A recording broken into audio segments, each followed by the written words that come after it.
শহীদদের স্মরণে এই বৃক্ষরোপণ অভিযানের যে আয়োজন করেছে জাতীয়তাবাদী ছাত্র দল ঢাকা বিশ্ববিদ্যালয় শাখা।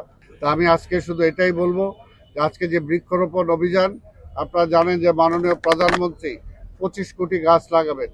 এটাও বাংলাদেশের জন্য সাফিসিয়েন্ট না। বাংলাদেশের যে অবস্থার সৃষ্টি হয়েছে, জনগণ যে আমরা অসুস্থ হয়ে যাচ্ছি, শুধু আজকে আমাদের বিভিন্ন কারণে যে সমস্ত অসুখ হচ্ছে, রোগবালাই হচ্ছে, এগুলোও কিন্তু একটা কারণ যে পরিবেশকে আমরা ভালো রাখতে পারি নাই। আমাদের বায়ু দূষণ হয়ে গেছে। ঢাকা শহরের বায়ুতে আজকে সীসা পাওয়া যায়। আজকে ঢাকা শহরের বায়ু আজকে দূষিত হয়ে গেছে। নিশ্চয়ই আমাদের কাছে ভালো লাগে না যে সারা বিশ্বের বায়ু দূষণে অন্তত 8 থেকে 10 নম্বরের মধ্যে বাংলাদেশ অবস্থান করে। সেটা আমাদের জন্য সুখকর না।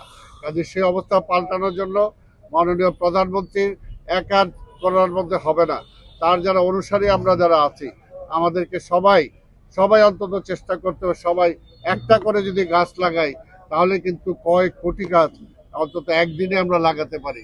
সেই দৃষ্টান্ত আমরা স্থাপন করতে পারি। কাজে তার অনুসারী আজকে ছাত্র দলকে বলবো যে ছাত্র রাজনীতিতে যেমনি আপনারা উল্লেখযোগ্য ভূমিকা রেখেছেন,